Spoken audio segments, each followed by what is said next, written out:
ಎಲ್ಲ ಆತ್ಮಜ್ಯೋತಿಗಳಿಗೂ ಸಾಷ್ಟಾಂಗ ಪ್ರಣಾಮಗಳು.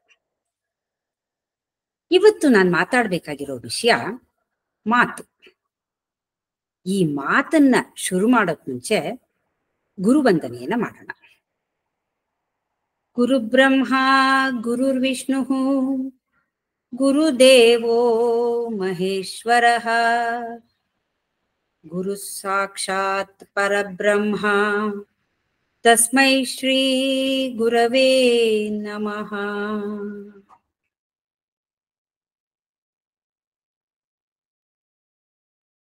ನುಡಿದರೆ ಲಿಂಗ ಮೆಚ್ಚಿ ಅಹುದಹುದೆನ್ನಬೇಕು ಅಂತ ಇವತ್ತಿನ ವಿಷಯದ ಹೆಸರನ್ನ ನಾನು ಕೊಟ್ಟಿದ್ದೀನಿ. ಹಾಗೆ ನೋಡಿದ್ರೆ ಲಿಂಗ ಮೆಚ್ಚಿ ಅಹುದಹುದು ಅನ್ನುತ್ತೆ. ಹಾಗಾದ್ರೆ ನಾವು ಹೇಗೆ ನುಡಿಬೇಕು ಅಂತ ತಿಳ್ಕೊಬೇಕಲ್ವ ನಾವು.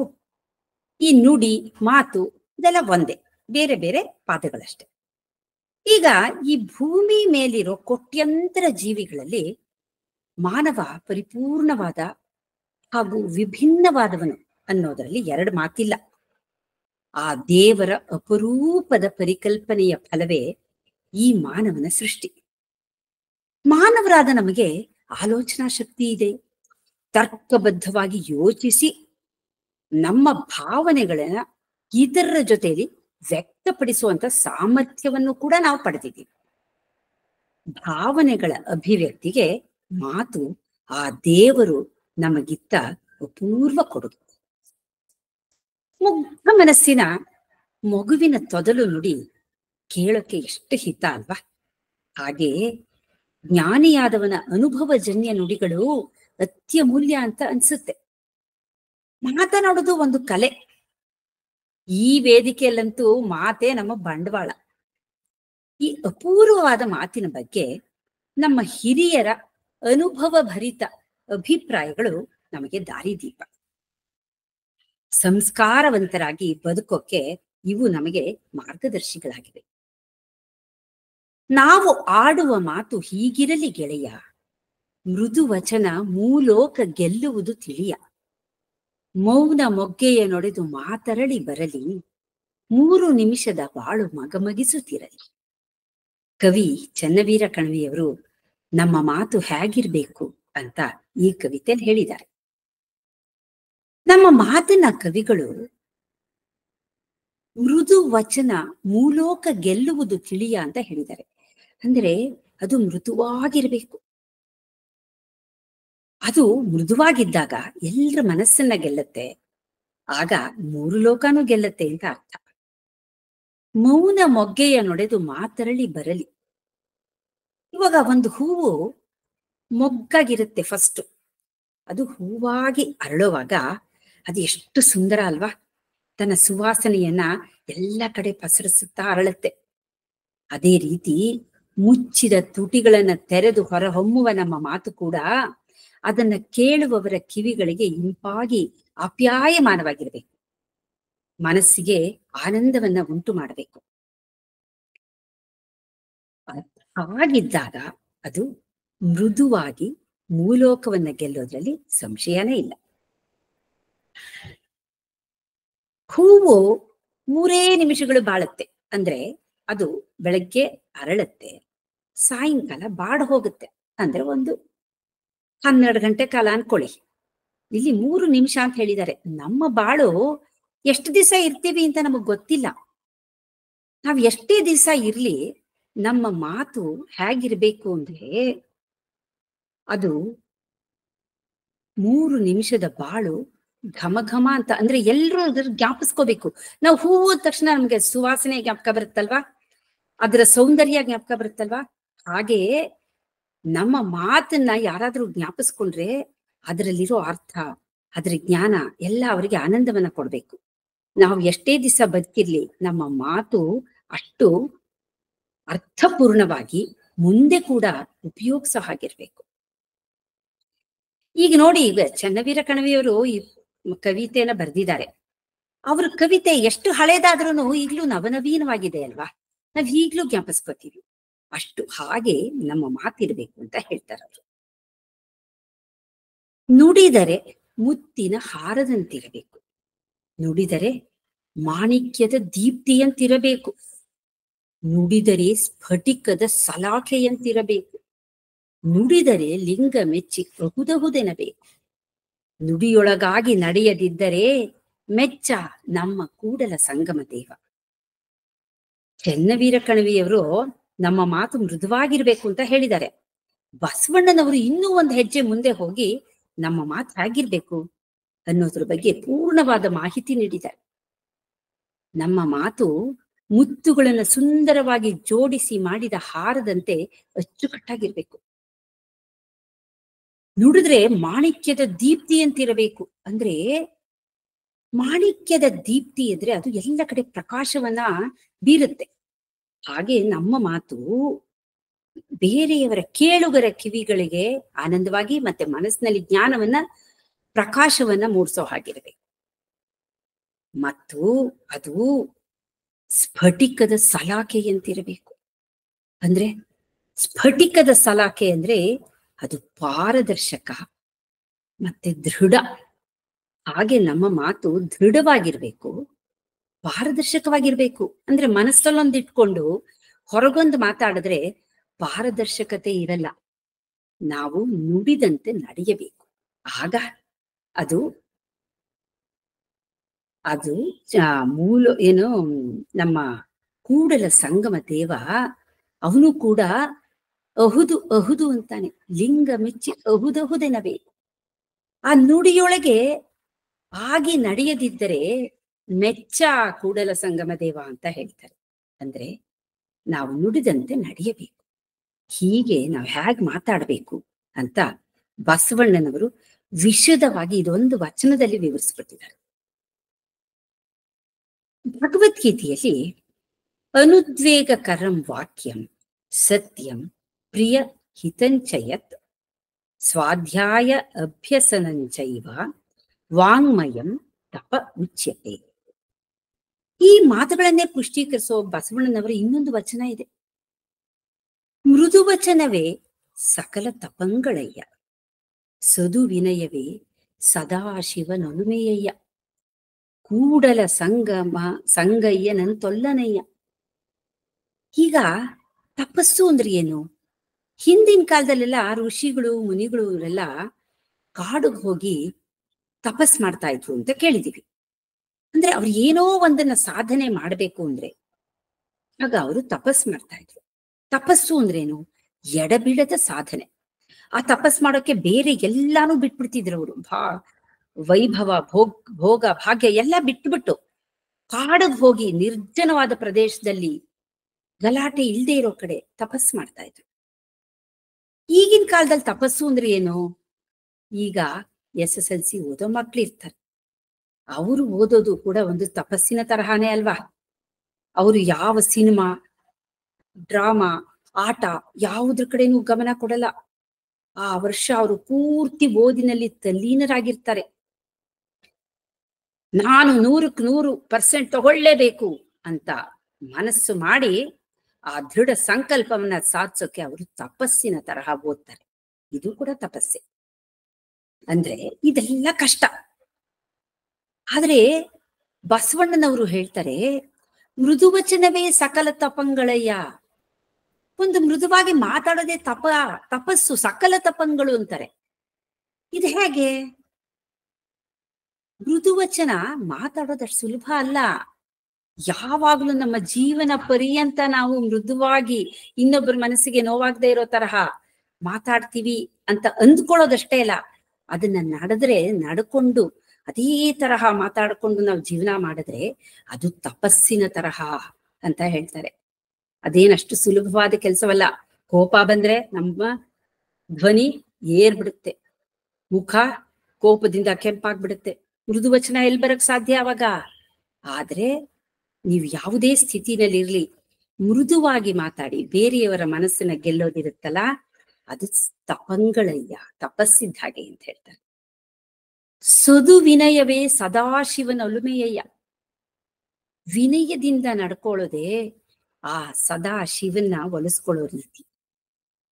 ಕೂಡಲ ಸಂಗಯ್ಯನಂತೊಲ್ಲನಯ್ಯ ಅಂದ್ರೆ ಹೀಗಿಲ್ದೆ ಹೋದ್ರೆ ಆ ಕೂಡಲ ಸಂಗಮ ದೇವ ನಮ್ಮನ್ನ ಒಲ್ಲ. ನಮ್ಮನ್ನ ಇಷ್ಟಪಡಲ್ಲ. ಹೀಗೆ ನಾವು ಮೃದು ವಚನನ ಅಂದ್ರೆ ಆ ತಪಸ್ಸನ್ನ ನಾವು ಕೈಗೊಂಡ್ರೆ ಸಾಕು, ನಮ್ಗೆ ಈ ಲೋಕವನ್ನ ಗೆಲ್ಲಬಹುದು, ಆಮೇಲೆ ಸದಾ ಶಿವನ ಒಲಮೆಯನ್ನ ಸಂಪಾದಿಸ್ಬೋದು. ಇದಕ್ಕಿಂತ ನಮಗೆ ಇನ್ನೇನ್ ಬೇಕು ಹೇಳಿ? ನಮ್ಮ ಮನಸ್ಸು ಕೂಡ, ನಮ್ಮ ಚಿತ್ತ ಎಲ್ಲವೂ ಶುದ್ಧವಾಗುತ್ತೆ. ಅದರಿಂದ ಮೃದು ವಚನ ತುಂಬಾ ಇಂಪಾರ್ಟೆಂಟ್. ಇನ್ನು ಸರ್ವಜ್ಞ ಕವಿ ಏನ್ ಹೇಳ್ತಾರೆ ಅಂತ ನೋಡೋಣ. ಈ ಜಗತ್ತಿನಲ್ಲಿ ಎಲ್ಲ ಆಗು ಹೋಗುಗಳಿಗೂ ಮಾತೇ ಕಾರಣ ಅನ್ನೋದು ಸರ್ವಜ್ಞನ ಅಭಿಪ್ರಾಯ. ಮಾತಿನಿಂ ನಗೆ ನುಡಿಯು, ಮಾತಿನಿಂ ಹಗೆ ಹೊಲೆಯು, ಮಾತಿನಿಂ ಸರ್ವ ಸಂಪದವು, ಜಗಕ್ಕೆ ಮಾತೇ ಮಾಣಿಕವು ಸರ್ವಜ್ಞ. ಈಗ ಇದಕ್ಕೆ ಉದಾಹರಣೆ ತಗೊಳ್ಳೋದಾದ್ರೆ, ವಿದುರ, ವ್ಯಾಸ, ಶ್ರೀಕೃಷ್ಣರ ಮಾತುಗಳನ್ನ ಹೇಗೆ ಪಾಂಡವರು ಅದನ್ನ ಕೇಳಿ ಅದರ ತರಹ ನಡ್ಕೊಂಡು ಇದ್ದಿದ್ರಿಂದ ಅವರಿಗೆ ಜಯ ಸಿಕ್ತು. ಕೊನೆಗೆ ಯುದ್ಧದಲ್ಲಿ ಜಯ ಸಿಕ್ತು. ಅವರು ಧರ್ಮವನ್ನೇ ಪಾಲಿಸ್ಕೊಂಡು ಬಂದ್ರು. ಇವರೆಲ್ಲರೂ ಅವರಿಗೆ ಧರ್ಮ ಮಾರ್ಗವನ್ನ ಹೇಳಿದ್ರು. ಅದರಿಂದ ಅವರಿಗೆ ಜಯ ಸಿಕ್ತು. ಅದೇ ಸಮಯೋಚಿತ ಮಾತುಗಳನ್ನ ಕೇಳಿದ್ರಿಂದ ಆ ವನವಾಸದಂತಹ ಕಷ್ಟದ ಜೀವನದಲ್ಲೂ ಕೂಡ ಅವರು ಒಬ್ರ ಜೊತೆ ಒಬ್ರು ಹೊಂದ್ಕೊಂಡು ಬಾಳೋಕ್ಕೆ ಸಾಧ್ಯ ಆಯ್ತು. ಅದೇ ಮಾತು ಇಬ್ಬರ ನಡುವೆ ಹಗೆತರಕ್ಕೂ ಕಾರಣ ಆಗುತ್ತೆ ಅಂತ ಹೇಳ್ತಾರೆ. ಇದಕ್ಕೆ ಉದಾಹರಣೆ ಶಕುನಿ. ಅವನ ಕುಟಿಲತೆಯ ಮಾತುಗಳನ್ನ ಕೇಳಿ ಕೌರವರು ಪಾಂಡವರ ಮೇಲೆ ಹಗೆ ಸಾಧಿಸಿ ಕೊನೆಗೆ ನಿರ್ನಾಮವಾಗಿ ಹೋದರು. ಶಕುನಿಯ ಮಾತು ಕೌರವರ ಮನಸ್ಸಿನಲ್ಲಿ ಹಗೆ ಅನ್ನೋ ಹೊಲಸನ್ನ ತುಂಬಿ ಒಂದು ಕುಲವನ್ನೇ ನಿರ್ನಾಮ ಮಾಡ್ಬಿಡ್ತು. ಈಗ ನಮಗೆಲ್ಲ ಅಂಗುಲಿಮಾಲನ ಕಥೆ ಗೊತ್ತೇ ಇದೆ ಅಲ್ವಾ? ಭಗವಾನ್ ಬುದ್ಧ ಒಂದ್ಸರ್ತಿ ಕಾಡಿನ ದಾರಿಯಲ್ಲಿ ಹೋಗ್ತಾ ಇದ್ದಂತೆ. ಆಗ ಅವನಿಗೆ ಹೇಳಿದ್ರಂತೆ ಎಲ್ರು, ಬೇಡ, ಅಲ್ಲಿ ಅಂಗುಲಿಮಾಲ ಅಂತ ಒಬ್ಬ ಇದ್ದಾನೆ, ಅವನು ನಿನ್ನನ್ನ ಕೊಂದು ತಿಂದ್ಬಿಡ್ತಾನೆ ಅಂತ ಹೇಳಿದಂತೆ. ಆದ್ರೆ ಬುದ್ಧ ಅದಕ್ಕೇನು ತಲೆ ಕೆಡ್ಸ್ಕೊಳ್ಳಿಲ್ಲ. ಅವನು ಆರಾಮಕ್ಕೆ ಹೋದ. ಅಂಗುಲಿಮಾಲ ಧತ್ ಅಂತ ಎದುರುಗಡೆ ಬಂದ. ಇವನು ಸುಮ್ಮನೆ ಇದ್ದ, ಶಾಂತವಾಗಿತ್ತು ಅವನ ಮುಖ, ಸುಮ್ಮನೆ ನಿಂತ್ಕೊಂಡಿದ್ದ. ಅಲ್ಲ, ನಾನ್ ನಿನ್ ಮುಂದೆ ನಿಂತಿದ್ದೀನಿ, ನಾನು ಈ ದಾರಿಯಲ್ಲಿ ಬಂದವ್ರನ್ನೆಲ್ಲ ಸಾಯಿಸ್ತೀನಿ ಅಂತ ಗೊತ್ತು. ನೋಡು, ನನ್ನ ಕೊರಳಲ್ಲಿ 99 ಬೆರಳುಗಳ ಹಾರ ಇದೆ. ನಿನ್ನ ಸಾಯಿಸಿದ್ರೆ ನೀನು 100ನೇವನಾಗ್ತೀಯ. ಆದ್ರೂ ನಿನಗ್ ಭಯ ಆಗ್ತಿಲ್ವಾ ಅಂತ ಕೇಳ್ತಾನೆ. ಭಯನಾ? ಹಾಗಂದ್ರೇನು ಅಂತ ಬುದ್ಧ ಕೇಳ್ತಾನೆ. ಅವನ್ಗೆ ಆಶ್ಚರ್ಯ ಆಗ್ಬಿಡುತ್ತೆ. ಅಯ್ಯೋ, ಈ ಮನುಷ್ಯಂಗ್ ಭಯ ಅಂದ್ರೇನೆ ಗೊತ್ತಿಲ್ವಾ ಅಂತ. ಅವಾಗ ಹೆಂಗೆ ನಿನಗೆ ಈ ತರ ಸಾಧ್ಯ? ಒಂದು ಕುತೂಹಲ ಆಗತ್ತೆ. ಅದ್ ಹೇಗ್ ಭಯ ಇಲ್ಲದೆ ಇರೋಕ್ ಸಾಧ್ಯ ಅಂತ. ಹೇಗ್ ನೀನಿದೀಯಾ ಹೀಗೆ ಅಂತ ಕೇಳ್ತಾನೆ. ನೋಡು, ನಾನಿವಾಗ ಒಂದು ಹೇಳ್ತೀನಿ, ನೀನ್ ಮಾಡ್ತೀಯಾ ಅಂತ ಕೇಳ್ತಾನೆ. ನಾವು ಮಾಡ್ತೀನಿ. ನೋಡು, ಅಲ್ಲೊಂದ್ ಮರ ಇದೆಯಲ್ಲ, ಆ ಮರದಲ್ಲಿ ಒಂದ್ ಕೊಂಬೆ ಕಿತ್ಕೊಂಡ್ ಬಾ ಅಂತ ಬುದ್ಧ ಹೇಳ್ತಾನೆ. ಅವನು ಹೋಗೊಂದ್ ಕೊಂಬೆ ಮುರ್ಕೊಂಡ್ ಬರ್ತಾನೆ. ಇದನ್ನ ತಗೊಂಡೋಗಿ ಮತ್ತೆ ಅಂಟ್ಸು ಅಂತ. ಅವನ್ ಜೋರ ನಗ್ಬಿಡ್ತಾನೆ. ಅಲ್ಲಪ್ಪ, ಕಿತ್ತೋಕೇನೋ ಆಗತ್ತೆ, ಅಂಟ್ಸಕ್ಕಾಗತ್ತ? ಮತ್ತೆ ನೀನು ಇಷ್ಟೊಂದು ಜನನ ಸಾಯಿಸಿದೀಯಲ್ಲ,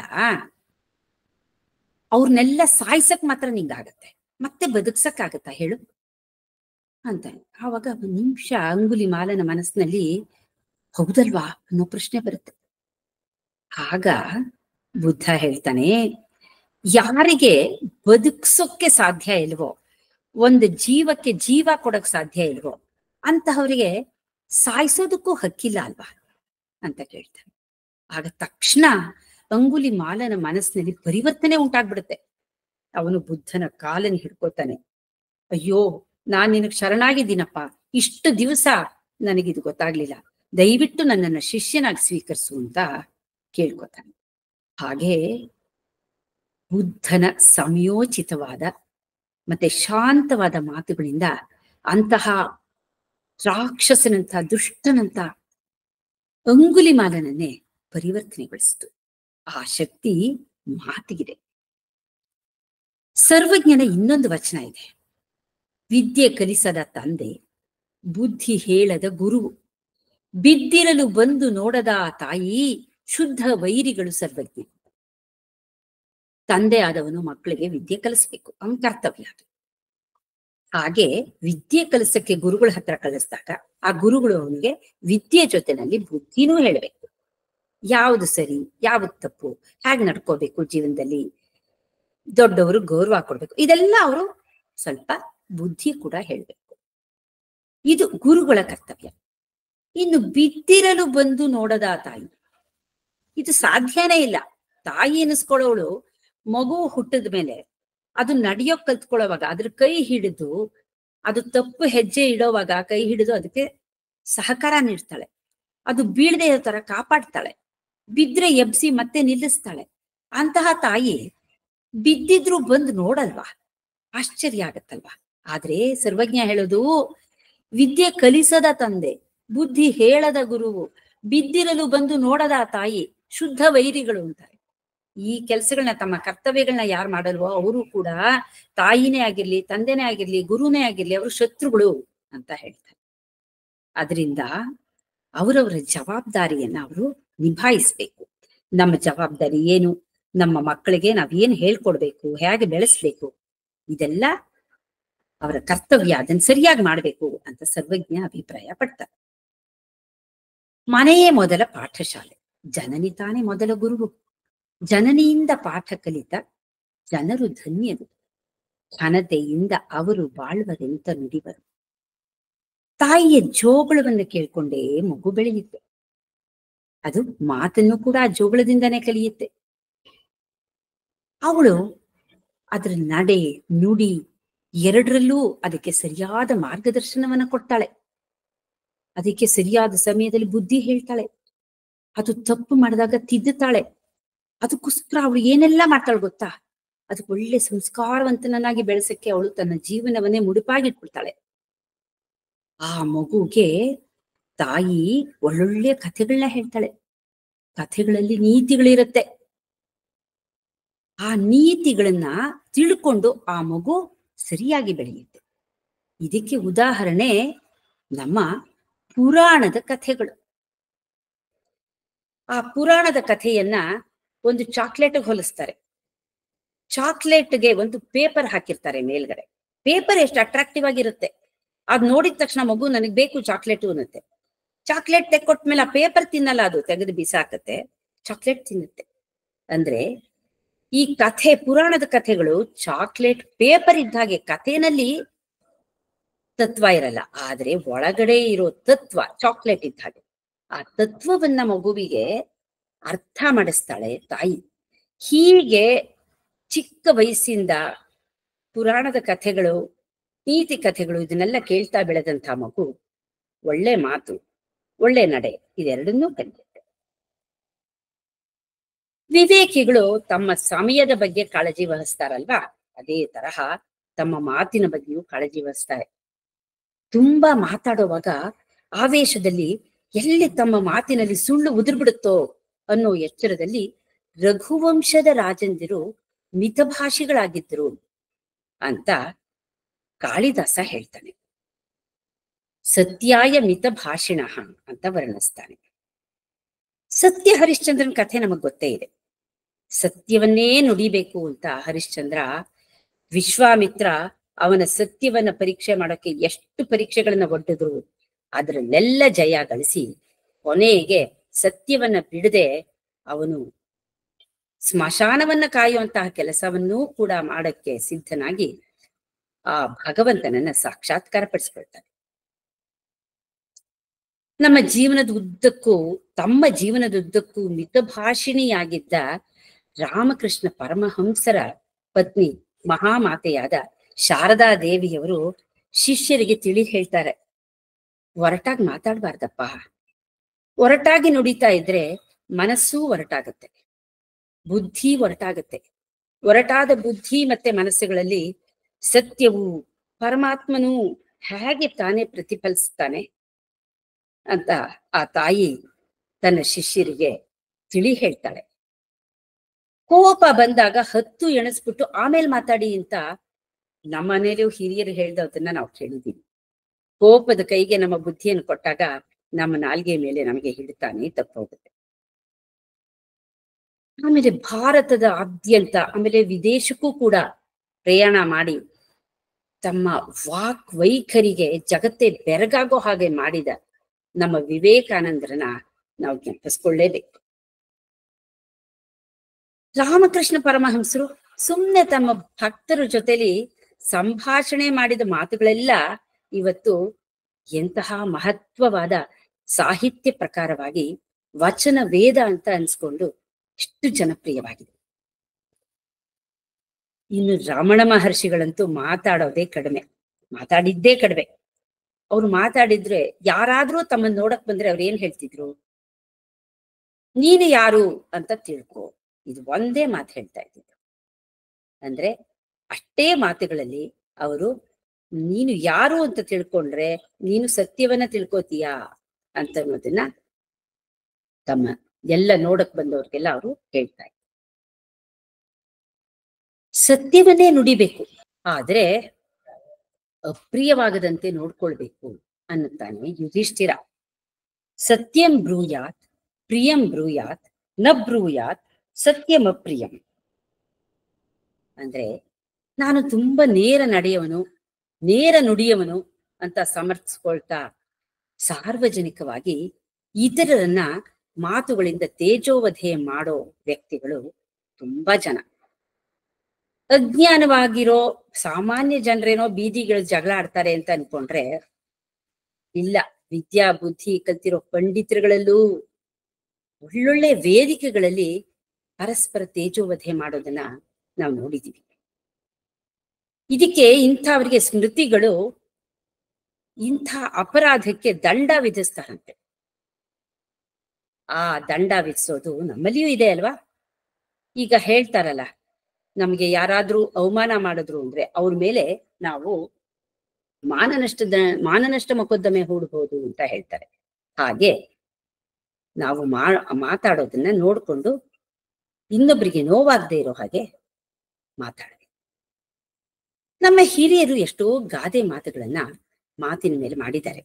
ಅದರಲ್ಲಿ ಒಂದು, ಮಾತು ಆಡಿದರೆ ಹೋಯಿತು, ಮುತ್ತು ಒಡೆದರೆ ಹೋಯಿತು. ಇನ್ನೊಂದು ಗಾದೆ, ಬಾಯಿಂದ ಹೊರಟ ಮಾತು ಬಿಟ್ಟ ಬಾಣದಂತೆ, ಒಮ್ಮೆ ಅದು ಚಿಮ್ಮಿದ್ರೆ ಸಾಕು, ಮತ್ತೆ ವಾಪಸ್ಸು ಹಿಂತಿರುಗಿ ಬರೋಕ್ಕಾಗಲ್ಲ. ಅದರಿಂದ ನಾವು ಆಡಬೇಕಾದ ಮಾತನ್ನ ಗಮನ ಇಟ್ಟು ಸಂದರ್ಭ ತಿಳ್ಕೊಂಡು ಪರಿಣಾಮವನ್ನು ಮುಂದಾಲೋಚನೆ ಮಾಡಿ ಅದಕ್ಕೆ ಹದವಾಗಿ ಮಾತಾಡ್ಬೇಕು ಅಂತ ಹೇಳ್ತಾರೆ. ಈ ಗಾದೆಗಳು ಎರಡು ನಮ್ಗೆ ಏನನ್ನು ಜ್ಞಾಪಿಸುತ್ತೆ ಅಂದ್ರೆ ಭೀಷ್ಮ ಪ್ರತಿಜ್ಞೆನ ಜ್ಞಾಪಿಸುತ್ತೆ. ಭೀಷ್ಮನ ಮುಂಚಿನ ಹೆಸರು ದೇವವ್ರತ ಅಂತ. ತನ್ನ ತಂದೆ ಶಂತನು ಪ್ರೀತಿಸಿದ ಸತ್ಯವತಿಯನ್ನ ತನ್ನ ತಂದೆಗೆ ಮದ್ವೆ ಮಾಡಿಸ್ಬೇಕು ಅಂತ ಅವನು ಆ ಸತ್ಯವತಿಯ ತಂದೆ ದಾಶರಾಜನ ಹತ್ರ ಹೋಗ್ತಾನೆ. ಆ ದಾಶರಾಜ ಏನ್ ಹೇಳ್ತಾನೆ? ತನ್ನ ಮಗಳು ಸತ್ಯವತಿಯ ಮಕ್ಕಳ ರಾಜ್ಯ ಸಿಗಬೇಕು ಅಂತ ಹೇಳ್ತಾನೆ. ಆಯ್ತು, ಅದಕ್ಕೇನಂತೆ ಅಂತ ಈ ದೇವವ್ರತ ಒಂದು ಪ್ರತಿಜ್ಞೆಯನ್ನು ಮಾಡ್ತಾನೆ. ನಾನು ಮದ್ವೆ ಆಗಲ್ಲ ಅಂತ ಹೇಳ್ತಾನೆ. ಆದ್ರೆ ಅಷ್ಟಕ್ಕೆ ಒಪ್ಕೊಳ್ಳಲ್ಲ ಅವನು. ನಿನ್ನ ಮಕ್ಕಳು ಒಂದ್ ವೇಳೆ ಅಲ್ಲ, ನಾನು ಮದ್ವೆ ಆಗಲ್ಲ, ನಾನು ಸಿಂಹಾಸನವನ್ನ ಏರಲ್ಲ, ನಾನು ರಾಜ ಆಗಲ್ಲ ಅಂತ ಹೇಳ್ತಾನೆ. ಆದ್ರೆ ನೀನು ರಾಜ ಆಗದೆ ಇರಬಹುದು, ನಿನ್ನ ಮಕ್ಕಳ ರಾಜ್ಯವನ್ನ ಕೇಳಬಹುದಲ್ಲ ಅಂತ ಹೇಳಿದಾಗ ಅವನು ಒಂದು ಪ್ರತಿಜ್ಞೆಯನ್ನ ಮಾಡ್ತಾನೆ. ನಾನು ಮದುವೆಯನ್ನೇ ಮಾಡಿಕೊಳ್ಳದೆ ಬ್ರಹ್ಮಚಾರಿಯಾಗಿ ಬಿಡ್ತೀನಿ. ಮತ್ತೆ ಇದ್ರ ಜೊತೆ ಇನ್ನೊಂದು ಸೇರಿಸ್ತಾನೆ, ಹಸ್ತಿನಾಪುರದ ಸಿಂಹಾಸನಕ್ಕೆ ಯಾವಾಗಲೂ ಬದ್ಧನಾಗಿರ್ತೀನಿ ಅಂತ. ಈ ಮೊದಲನೇ ಪ್ರತಿಜ್ಞೆ ಏನೋ ಸರಿ, ಆದ್ರೆ ಎರಡನೇ ಪ್ರತಿಜ್ಞೆಯಿಂದ ಒಂದು ತೊಂದರೆ ಆಯ್ತು. ಈ ಎರಡನೇ ಪ್ರತಿಜ್ಞೆನ ಅವನು ಯಾವ ತರಹ ಅರ್ಥ ಮಾಡ್ಕೊಂಡ ಅಂದ್ರೆ, ಸಿಂಹಾಸನಕ್ಕೆ ಬದ್ಧನಾಗಿರೋದು ಅಂದ್ರೆ ಅದಕ್ಕೆ ಎದುರಾಡೋದಿಲ್ಲ ಅಂತ ಅರ್ಥ ಕಲ್ಪಿಸ್ಕೊಂಡ್ಬಿಟ್ರು. ಯಾರು? ಭೀಷ್ಮ. ಈ ಪ್ರತಿಜ್ಞೆ ಮಾಡಿದ್ರಿಂದ ಅವರಿಗೆ ಭೀಷ್ಮ ಅಂತ ಹೆಸರು ಬಂತು. ಭೀಷ್ಮ ಪ್ರತಿಜ್ಞೆ ಅಂದ್ರೆ ಅದು ಅಷ್ಟು ಕಠಿಣವಾದ, ಯಾವತ್ತೂ ಮುರಿದೇ ಇರುವಂತಹ ಪ್ರತಿಜ್ಞೆ ಅಂತ ಹೆಸರು. ಹಾಗೆ ಅವ್ರು ಅರ್ಥ ಮಾಡ್ಕೊಂಡಿದ್ರಿಂದ ಅಷ್ಟು ಹಿರಿಯರವರು, ಇಡೀ ಕೌರವರು ಪಾಂಡವರಿಗೆಲ್ಲ ದೊಡ್ಡ ಅಜ್ಜ ಅವರು. ಅವ್ರೇನ್ ಮಾಡ್ಬಿಟ್ರು, ಏನೇ ಮಾತಾಡಿದ್ರು ಏನೇ ಕೆಲಸ ಮಾಡಿದ್ರು ಕೌರವರನ್ನ ತಿದ್ದಕ್ ಹೋಗ್ಲಿಲ್ಲ. ಹೀಗಾಗಿ ಕೌರವರ ಅವನತಿಗೆ ಪರೋಕ್ಷವಾಗಿ ಭೀಷ್ಮನು ಒಬ್ರು ಕಾರಣಕರ್ತರಾದ್ರು ಅಂದ್ರೆ ತಪ್ಪಾಗಲ್ಲ ಅನ್ಸುತ್ತೆ. ಇನ್ನು ಕುಂಭಕರ್ಣ ಏನ್ ಮಾಡ್ದ? ಕಠಿಣವಾದ ತಪಸ್ಸನ್ನ ಮಾಡ್ದ. ದೇವರು ಪ್ರತ್ಯಕ್ಷ ಆಗ್ಬಿಟ್ಟು ಕೇಳಿದ ತಕ್ಷಣ ಇಂದ್ರಾಸನವನ್ನು ಕೊಡು ಅಂತ ಕೇಳೋ ಬದಲು ತಪಸ್ಸಿನ ಆಯಾಸದಲ್ಲಿ ಮೈ ಮರೆತು ನಿದ್ರಾಸನವನ್ನು ಕೊಡು ಅಂತ ಕೇಳ್ಬಿಟ್ಟ. ಅದಕ್ಕೆ ಮುಂದೆ ಏನಾಯ್ತು ಅಂತ ನಮ್ಗೆಲ್ರಿಗೂ ಗೊತ್ತೇ ಇದೆ. ಭಾರತೀಯ ಸಂಪ್ರದಾಯದಲ್ಲಿ ಮಾತನ್ನ ಸರಸ್ವತಿ ವಾಗ್ದೇವಿ ಸ್ವರೂಪ ಅಂತ ತಿಳ್ಕೊಳ್ಳಾಗತ್ತೆ. ತಸ್ಯ ವಾಚ್ಯ ಪ್ರಣವ ಅಂತ ಓಂಕಾರವನ್ನೇ ವಾಕ್ ಅನ್ನತ್ವೆ ಶಾಸ್ತ್ರಗಳು. ಓಂಕಾರದಿಂದಾನೇ ಎಲ್ಲ ಬೀಜಗಳು ಉದಿಸಿ ಅವು ಅಕ್ಷರಗಳಾಗಿ, ವಾಕ್ಯಗಳಾಗಿ, ಭಾಷೆಯಾಗಿ ನಮ್ಮ ಜೀವನವನ್ನ ಸಲಹುತ್ತಾ ಇದೆ ಅನ್ನೋದು ಪರಂಪರೆಯಲ್ಲಿ ಉಲ್ಲೇಖವಾಗಿದೆ.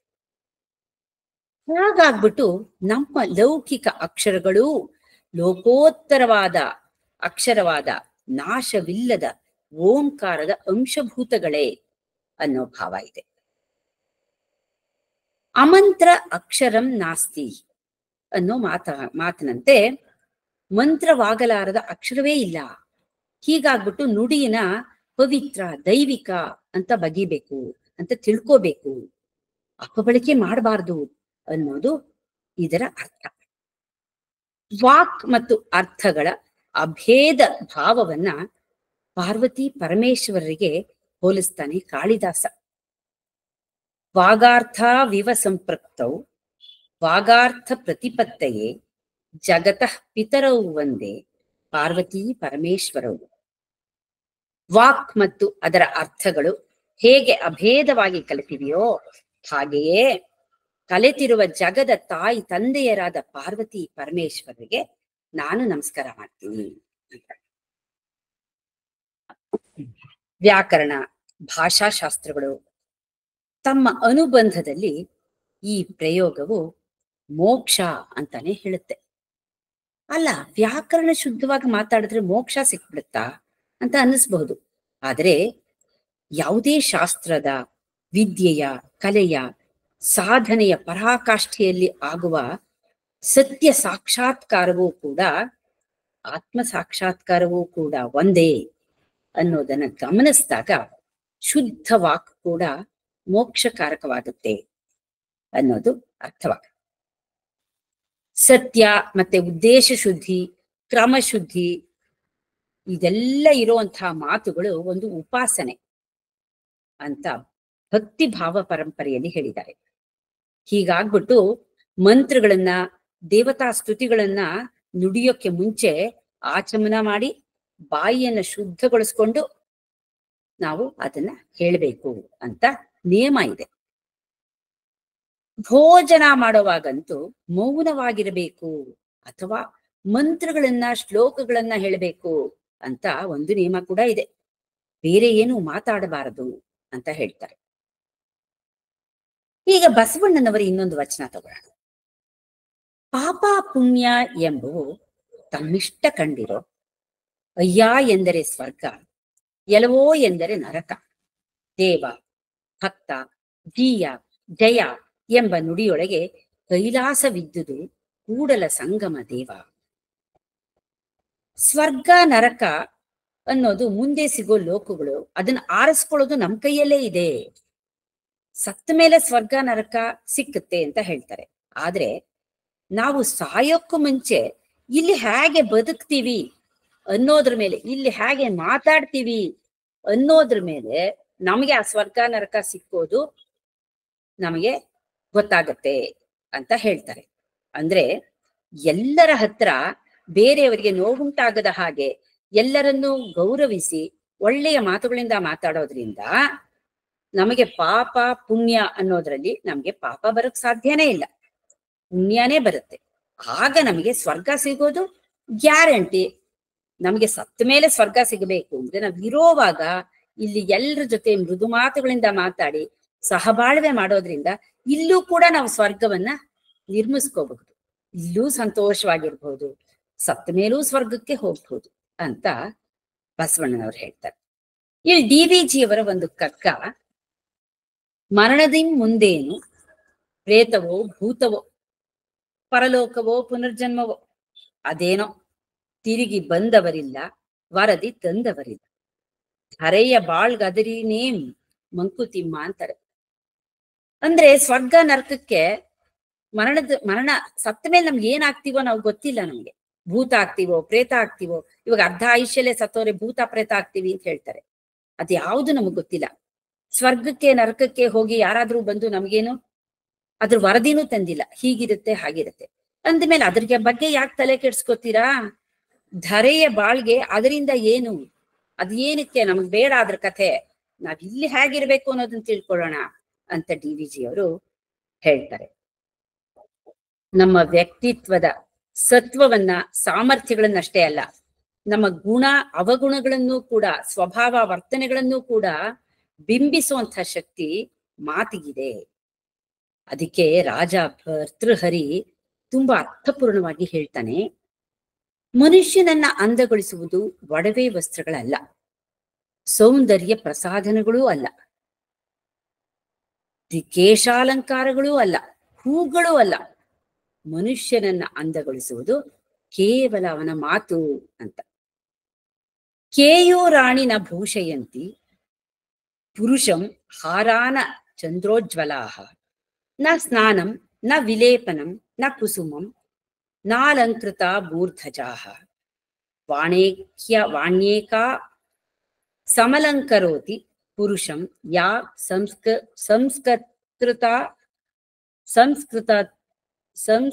ಸಂಸ್ಕೃತ ಧಾರ್ಯತೆ ಕ್ಷೀಯಂತೆ ಖಲು ಭೂಷಣಾನಿ ಸತತಂ ವಾಗ್ಭೂಷಣಂ ಭೂಷಣಂ. ಅದರಿಂದ ಮಾತಾಡೋದನ್ನ ನಾವು ಸರಿಯಾಗಿ ಗಮನವಿಟ್ಟು ಮಾತಾಡಬೇಕು.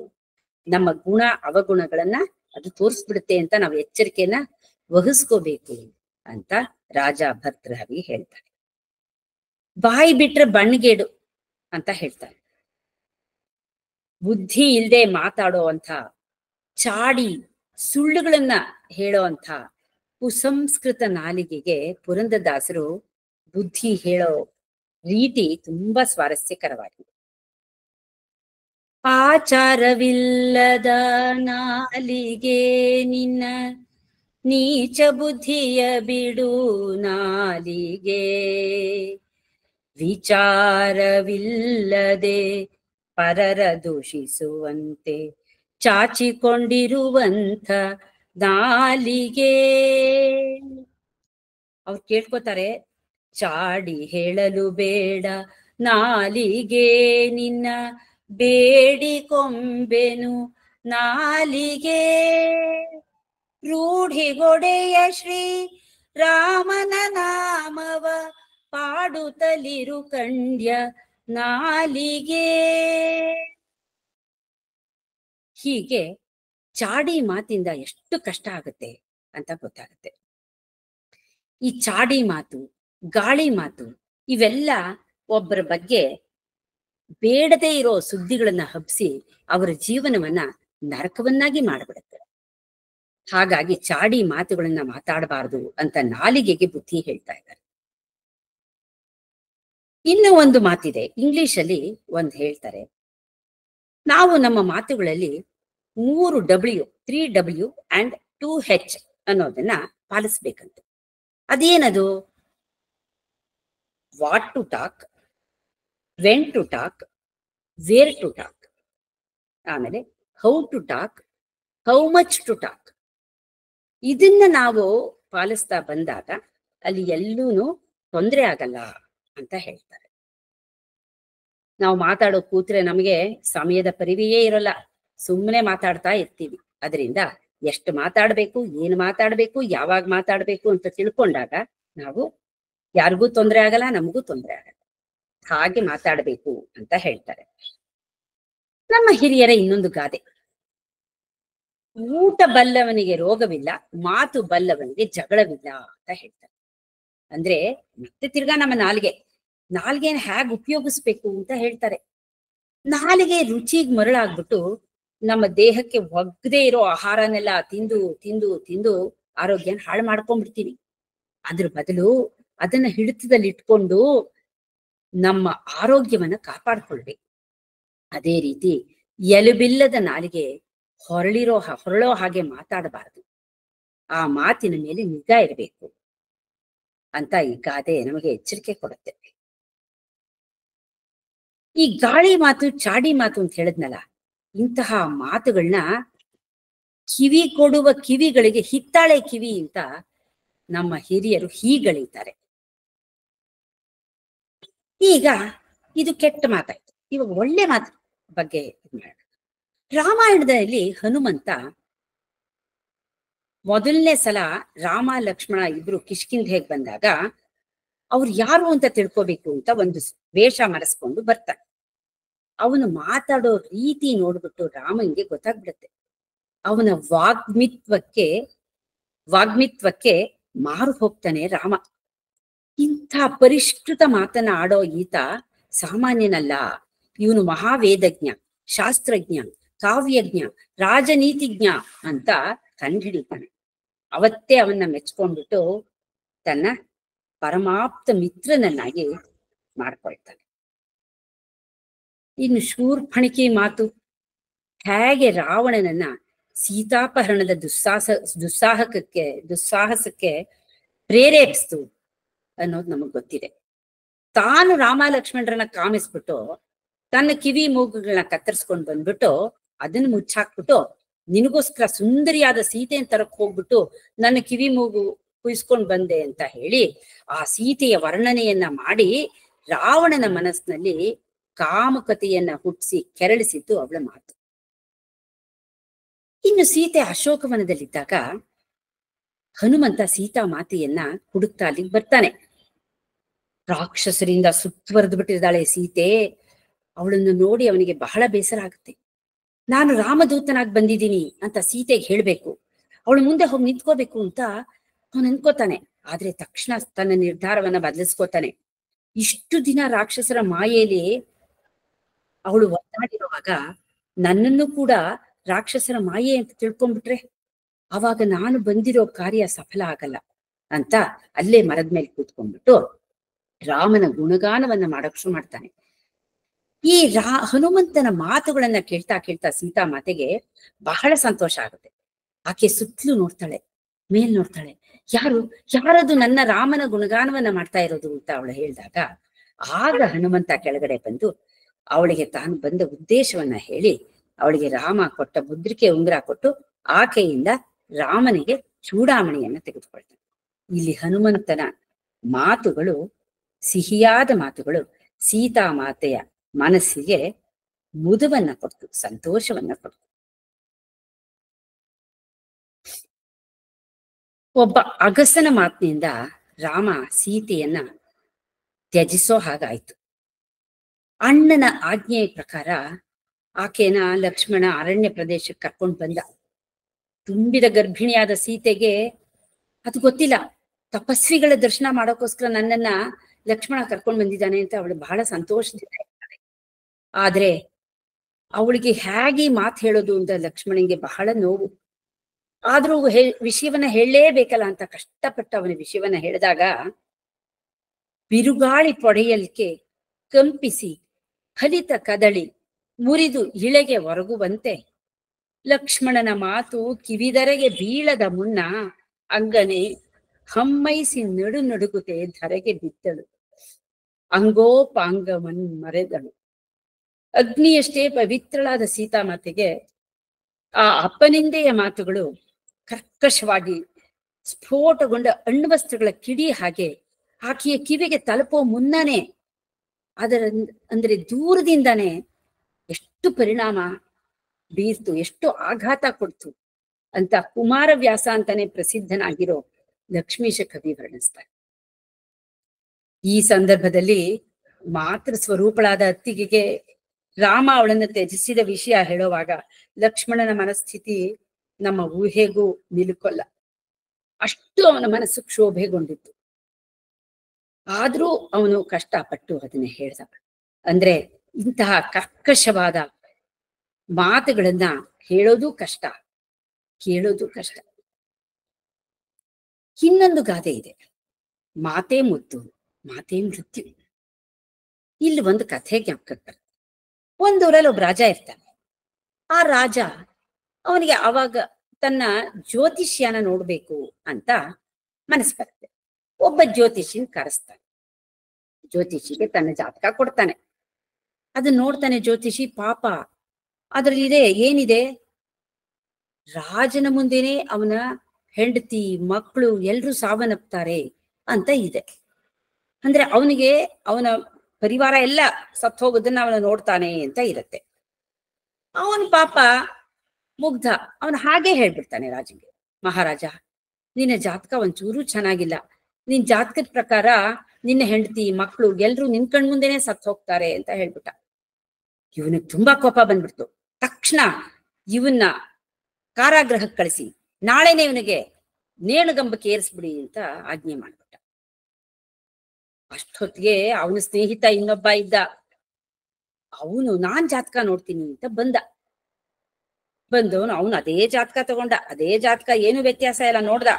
ಮಹಾರಾಜ, ಎಷ್ಟು ಉತ್ಕೃಷ್ಟವಾದ ಜಾತಕ ಇದು.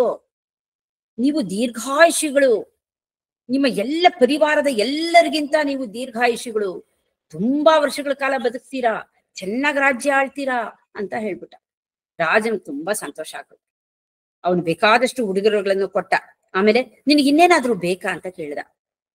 ಮಹಾರಾಜ, ದಯವಿಟ್ಟು ನೆನ್ನೆ ನೀವು ಗಲ್ಲಿಗೇರಿಸ್ಬೇಕು ಅಂತ ಒಬ್ಬರನ್ನ ಕಾರಾಗೃಹಕ್ಕೆ ಹಾಕಿದಿರಲ್ಲ, ಅವ್ರನ್ನ ಬಿಟ್ಬಿಟ್ಟು, ನನ್ನ ಸ್ನೇಹಿತ ಅವನು ಅಂತ ಹೇಳಿ ರಾಜನಿಗಾಗಿದ್ದ ಸಂತೋಷದಲ್ಲಿ ಅವನು ಅವನ್ನ ಬಿಡುಗಡೆ ಮಾಡ್ಬಿಟ್ಟ. ಹೀಗೆ ಮಾತು ಅನ್ನೋದು ಮುತ್ತು, ಅಂದ್ರೆ ನಮ್ಗೆ ಒಳ್ಳೇದೂ ಆಗ್ಬಹುದು, ಅದೇ ಮೃತ್ಯುವಾಗಿ ಪರಿಣಮಿಸಬಹುದು. ಅದಕ್ಕೆ ಮಾತು ಆಡೋವಾಗ ಯಾವ ರೀತಿ ಅದನ್ನ ಇನ್ನೊಬ್ಬರಿಗೆ ತಲುಪಿಸ್ಬೇಕು ಅನ್ನೋದನ್ನು ತಿಳ್ಕೊಳ್ಳುವಂತ ಜಾಣ್ಮೆ ಇರಬೇಕು ಅಂತ ನಮ್ಗೆ ಈ ಕಥೆಯಿಂದ ಗೊತ್ತಾಗ್ತದೆ. ಈಗ ಬಸವಣ್ಣನವರು ಇನ್ನೊಂದು ವಚನ ಹೇಳ್ತಾರೆ. ಎನ್ನವರೊಲಿದು ಹೊನ್ನ ಶೂಲ ಕಿಕ್ಕಿದರೆನ್ನ ಹೊಗಳಿ ಹೊಗಳಿ ಎನ್ನ ಹೊಗಳತೆ ಎನ್ನ ನಿಮ್ಮೈಗೊಂಡಿತ್ತಲ್ಲ, ಅಯ್ಯೋ ನೊಂದೆನು ಸೈರಿಸಲಾರೆನು ಅಯ್ಯ, ನಿಮ್ಮ ಮನ್ನಣೆಯೇ ಮಸೆದಲಗಾಗಿ ತಾಗಿತ್ತಲ್ಲ, ಅಯ್ಯೋ ನೊಂದೆನು ಸೈರಿಸಲಾರೆನು, ಕೂಡಲ ಸಂಗಮ ದೇವಾ ನೀ ನೆನಗೆ ಒಳ್ಳಿದನಾದಡೆ ಎನ್ನ ಹೊಗಳತೆಗಡ್ಡಬಾರ ಧರ್ಮಿ ಅಂತಾರೆ. ಅಂದ್ರೆ ಹೊಗಳಿಕೆ ಅಂದ್ರೆ ಯಾರಕ್ ತಾನೇ ಇಷ್ಟ ಇಲ್ಲ, ಎಲ್ರಿಗೂ ಹೊಗಳಿಸ್ಕೊಳ್ಳೋದ್ ಬೇಕು. ಹಿಂದಿನ ಕಾಲದಲ್ಲಿ ಮಹಾರಾಜರೆಲ್ಲ ಹೊಗಳು ಭಟ್ರನ್ನ ಇಟ್ಕೊಂಡಿರ್ತಿದ್ರು, ವಂದಿ ಮಾಗದರು ಅಂತ ಹೇಳ್ತಾ ಇರೋರಿಗೆ. ಅವ್ರ ರಾಜ ಬಂದ ತಕ್ಷಣ ಅವ್ರಿಗೆ ಇರೋ ಇದನ್ನೆಲ್ಲ ವರ್ಣಿಸ್ಬಿಟ್ಟು ಹೊಗಳ್ತಾ ಇದ್ರು. ಹೀಗೆ ಹೊಗಳಿಕೆಯಿಂದ ಉದ್ಭೋಗೋದು ಮಾನವನ ಸ್ವಭಾವ. ಆದ್ರೆ ಬಸವಣ್ಣನವ್ರು ಹೇಳ್ತಾರೆ, ಈ ತರಹ ಪ್ರಶಂಸೆ ಮಾಡಿದಾಗ ನಾನು ಹೊಗಳೋದು, ನಾನು ಉದ್ಭೋಗೋದು ಇಲ್ಲ, ತಟಸ್ಥನಾಗಿಯೂ ಇರಲ್ಲ. ಪ್ರತಿಯಾಗಿ ಜನರು ತಮ್ಮನ್ನ ಹೊಗಳಿ ಹೊಗಳಿ ಹೊನ್ನ ಶೂಲಕ್ಕೆ ಏರಿಸ್ತಾ ಇದ್ದಾರೆ ಅಂತ ಹೇಳ್ತಾರೆ. ಶೂಲ ಹೊನ್ನಿಂದಾದ್ರೇನು, ಕಬ್ಬಿಣದ್ದಾದ್ರೆ ಅದು ಪ್ರಾಣ ತೆಗೆಯುತ್ತೆ.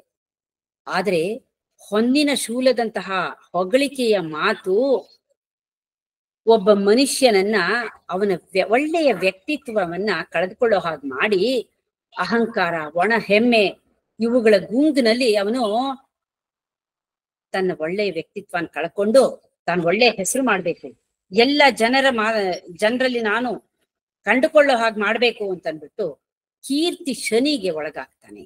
ಹಾಗಾಗ್ಬಿಟ್ಟು ಅವನು ಹೊಗಳಿಕೆಯ ಮಾತಿನಲ್ಲಿ ಹೊನ್ನ ಶೂಲಕ್ಕೆ ಸಿಕ್ಕಾಕೊಳ್ತಾನೆ ಅಂತ ಹೇಳ್ತಾರೆ. ಅದಕ್ಕೆ ಅವರು ಕೂಡಲ ಸಂಗಮ ದೇವನಲ್ಲಿ ಕೇಳ್ಕೊತಾರೆ, ನೀನು ನನಗೆ ಒಳ್ಳೇದೇ ಮಾಡ್ಬೇಕು ಅಂತಿದ್ರೆ ನನ್ನ ಈ ಹೊಗಳಿಕೆಗೆ ಅಡ್ಡ ಬಾಪ, ದಯವಿಟ್ಟು ನನ್ಗೆ ಈ ಹೊಗಳಿಕೆ ಬೇಡ ಅಂತ ಕೇಳ್ಕೊತಾರೆ. ಈ ಹೊಗಳಿಕೆ ಬಗ್ಗೆ ಹೇಳಿದಾಗ ನಾವ್ ಯಾರಾದ್ರೂ ಬೈಯೋದ್ರ ಬಗ್ಗೆನೂ ಹೇಳ್ಬೇಕಲ್ವಾ. ಬೈದ್ ಹೇಳಿದವರು ಬದುಕಕ್ ಹೇಳಿದ್ರು ಅಂತ ಹೇಳ್ತಾರೆ. ಇವಾಗ ನಮ್ಗೆ ದೊಡ್ಡವರು ಮನೇಲಿ ನಾವೇನಾದ್ರೂ ತಪ್ಪುಗಳು ಮಾಡಿದಾಗ ಬುದ್ಧಿ ಹೇಳುವಾಗ ಸ್ವಲ್ಪ ಕಠಿಣವಾಗಿ ಹೇಳ್ತಾರೆ, ಬೈದ್ ಹೇಳ್ತಾರೆ. ಬೈದ ತಕ್ಷಣ ನಮ್ಗೆ ಬೇಜಾರಾಗ್ಬಿಡುತ್ತೆ. ಇವ್ರೇನಪ್ಪಾ, ಇವ್ರು ಯಾವಾಗ್ಲೂ ಬೈತಿರ್ತಾರೆ ಅಂತ. ಆದ್ರೆ ಆ ಬೈಗುಳದ ಮಾತಿನಲ್ಲಿ ನಮಗೆ ಮುಂದಕ್ಕೆ ನೀನ್ ಇದನ್ನೆಲ್ಲ ತಿದ್ಕೊಂಡು ಹೇಗ್ ಬದುಕ್ಬೇಕು ಅನ್ನೋ ಸೂಚನೆ ಇರುತ್ತೆ. ಇದನ್ನ ನಾವ್ ಅರ್ಥ ಮಾಡ್ಕೊಂಡಾಗ ಆ ಬೈಗುಳಿಗೂ ಕೂಡ ಎಷ್ಟು ಸಮಂಜಸ ಅನ್ನೋದು ನಮ್ಗೆ ಅರ್ಥ ಆಗುತ್ತೆ. ಪುರಂದರದಾಸರದೊಂದು ಹಾಡಿದೆ ಬೈಯೋದ್ರ ಬಗ್ಗೆ. ಬೈಯಿರೋ ಬೈಯಿರೋ ಬೈಯಿರೋ ಚೆನ್ನಾಗಿ ಬೈದೆನ್ನ ಧನ್ಯನ ಮಾಡಿರೋ. ಬೈಯಿರೋ ಬೈಯಿರೋ ಬೈಯಿರೋ. ಇರುವೆ ನೊಣವ ಕೊಂದ ಪಾಪ ಪರ ನಿಂದೆ ಮಾಡಿದ ಪಾಪ. ಇರುವೆ ನೊಣವ ಕೊಂದ ಪಾಪ ಪರ ನಿಂದೆ ಮಾಡಿದ ಪಾಪ. ಕೊಲೆಯ ಪಾಪ ಕೆಲವು ಉಂಟು ಅಳಿದು ಹಾಕಿ ಹಂಚಿಕೊಳ್ಳಿರೋ. ಹೊಲೆಯ ಪಾಪ ಕೆಲವು ಉಂಟು ಅಳಿದು ಹಾಕಿ ಹಂಚಿಕೊಳ್ಳಿರೋ. ಬೈಯಿರೋ ಬೈಯಿರೋ ಬೈಯಿರೋ. ಅತ್ತೆ ಮಾವನ ಬೈದ ಪಾಪ ಮತ್ತೆ ಹಿರಿಯರ ನುಡಿದ ಪಾಪ. ಅತ್ತೆ ಮಾವನ ಬೈದ ಪಾಪ ಮತ್ತೆ ಹಿರಿಯರ ನುಡಿದ ಪಾಪ. ಕರ್ತೃಶ್ರೀ ಪುರಂದರ ವಿಠಲನ್ನ ಚಿತ್ತದಲ್ಲಿ ನೆನೆಯದ ಪಾಪ. ಕರ್ತೃಶ್ರೀ ಪುರಂದರ ವಿಠಲನ್ನ ಚಿತ್ತದಲ್ಲಿ ನೆನೆಯದ ಪಾಪ. ಬೈಯಿರೋ ಬೈಯಿರೋ ಬೈಯಿರೋ ಮನ ಮುಟ್ಟಿ ಚೆನ್ನಾಗಿ ಬೈದೆನ್ನ ಧನ್ಯನ ಮಾಡಿರೋ. ಬೈಯಿರೋ ಬೈಯಿರೋ ಬೈಯಿರೋ. ಅದರಿಂದ ಯಾರಾದ್ರೂ ನಮಗೆ ಬೈದು ಬುದ್ಧಿ ಹೇಳಿದಾಗ ಅವರು ನಮಗೆ ಒಳ್ಳೆ ರೀತಿ ತೋರಿಸ್ತಾರೆ.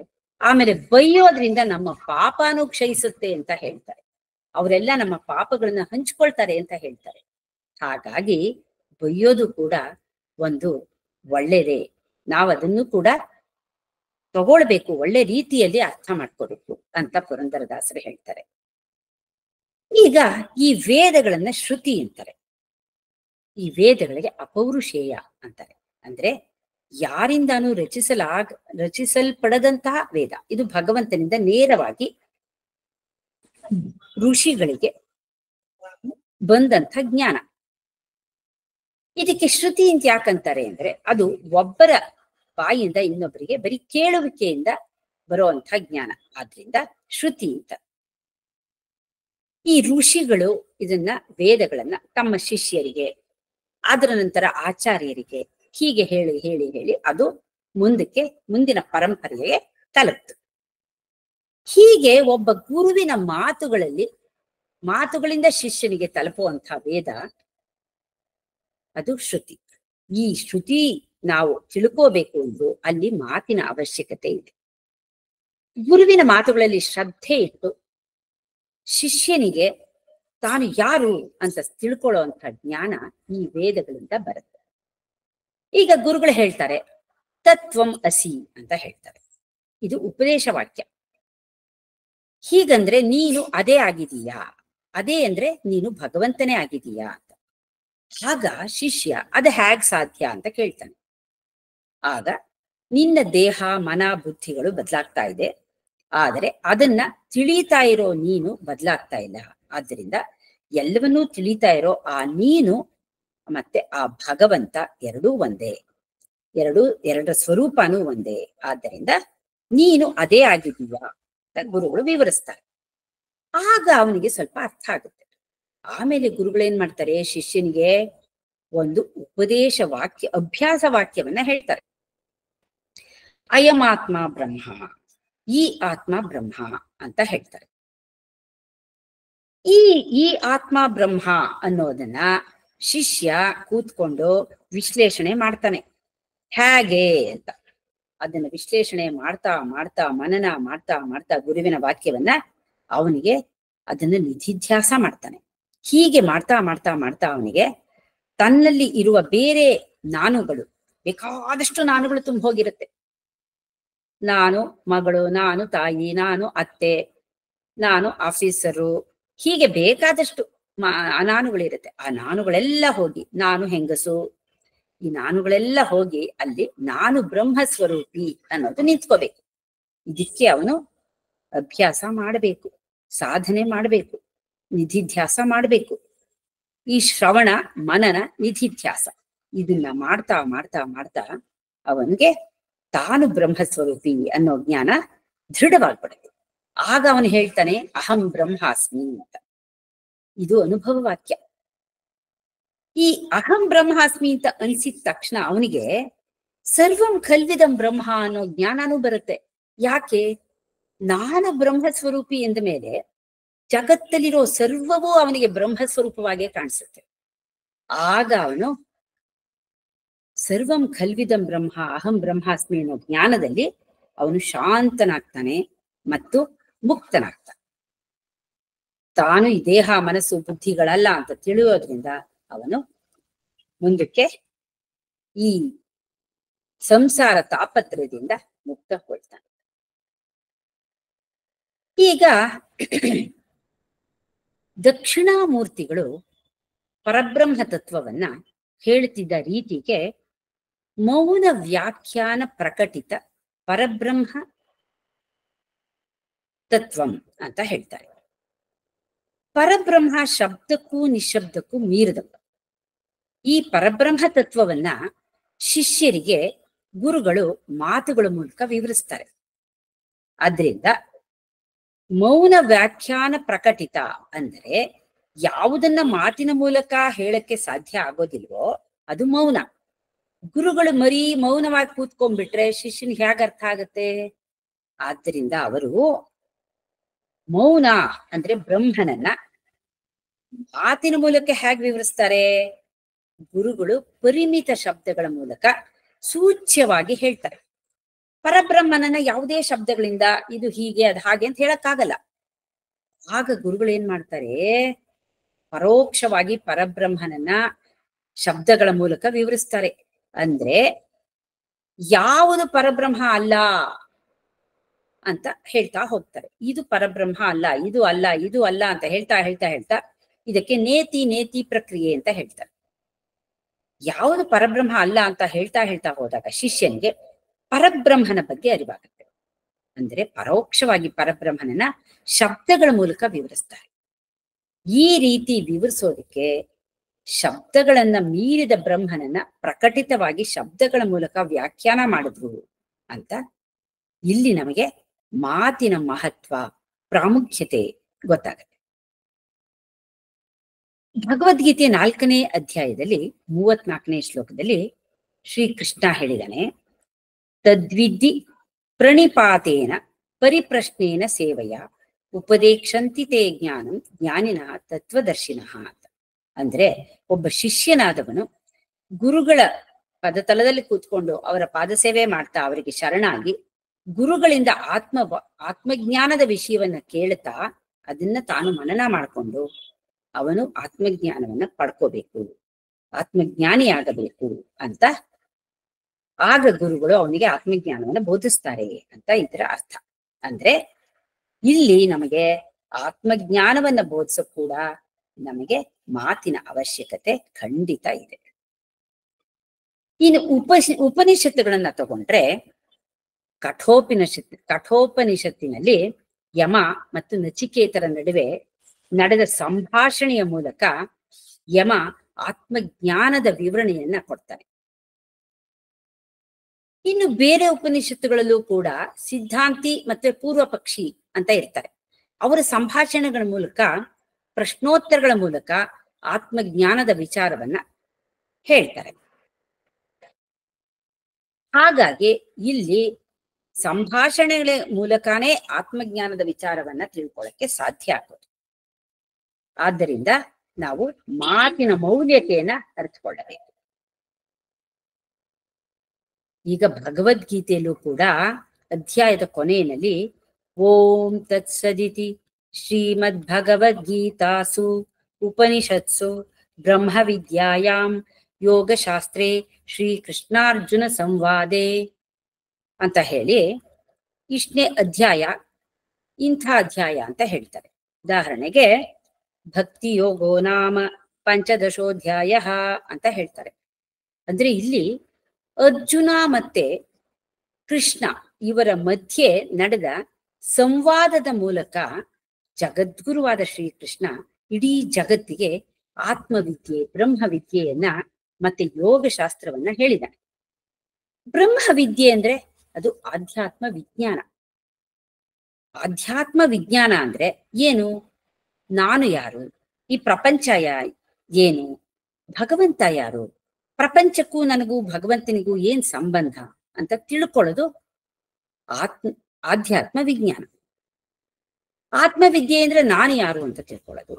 ಬ್ರಹ್ಮವಿದ್ಯೆ ಅಂದ್ರೆ ಭಗವಂತ ಯಾರು, ನನಗೂ ಭಗವಂತನಿಗೂ ಏನು ಸಂಬಂಧ, ನಾನು ಕೂಡ ಭಗವಂತನ ಸ್ವರೂಪವೇ, ಪ್ರಪಂಚ ಎಲ್ಲಾನು ಭಗವಂತನ ಸ್ವರೂಪವೇ.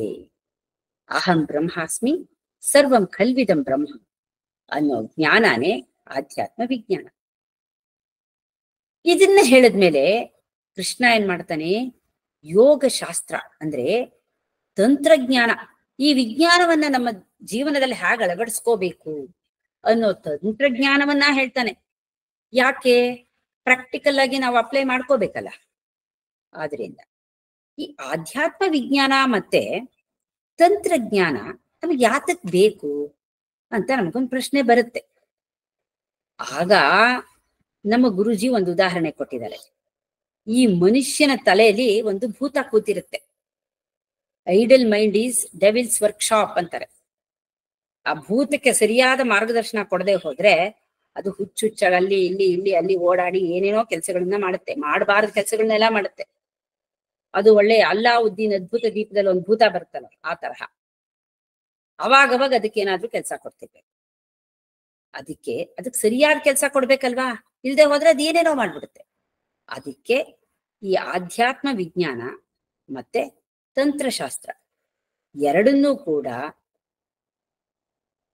ನಮ್ಮ ಶ್ರೀ ಕೃಷ್ಣ ಅರ್ಜುನನಿಗೆ ಯುದ್ಧದ ಸಮಯದಲ್ಲಿ ಅದನ್ನ ಉಪದೇಶ ಮಾಡ್ತಾನೆ.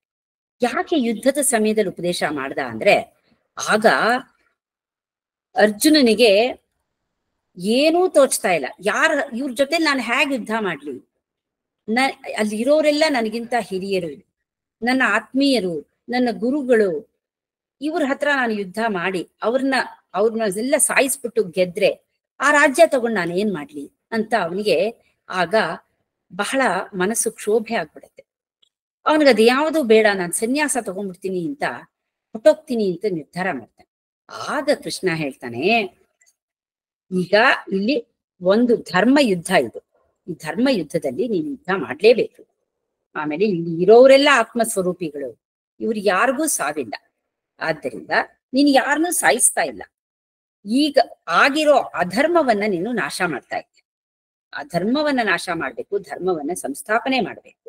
ಆದ್ರಿಂದ ನೀನು ಯುದ್ಧ ಮಾಡ್ಲೇಬೇಕು.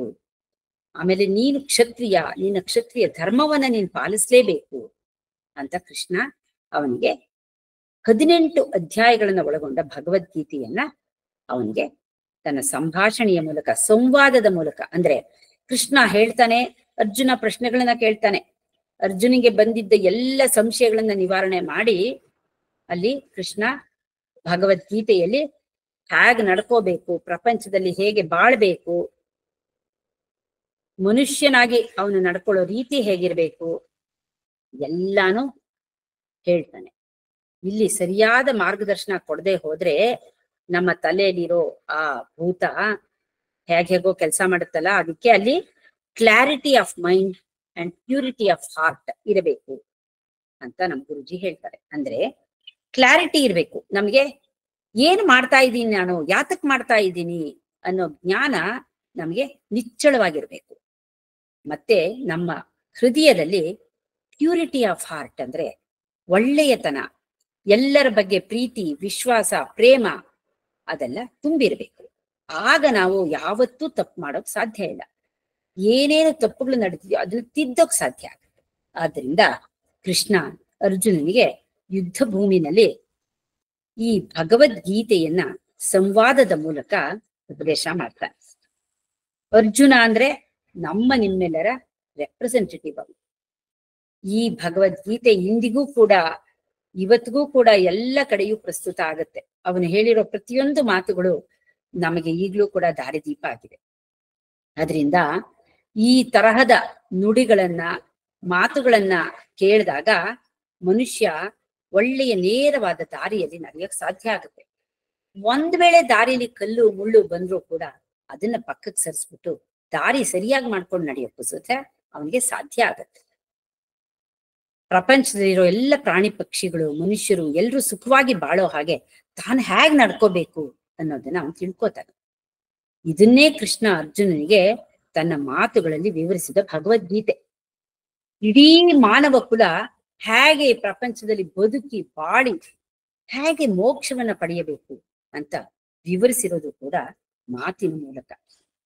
ಇಲ್ಲಿ ಮಾತು ಅನ್ನೋದು ಎಷ್ಟು ಉಪಯುಕ್ತ ಅಂತ ನಮಗ್ ಗೊತ್ತಾಗತ್ತೆ. ಈಗ ಮಾತಾಡೋದ್ರಲ್ಲೂ ಬೇರೆ ಬೇರೆ ರೀತಿಗಳಿವೆ.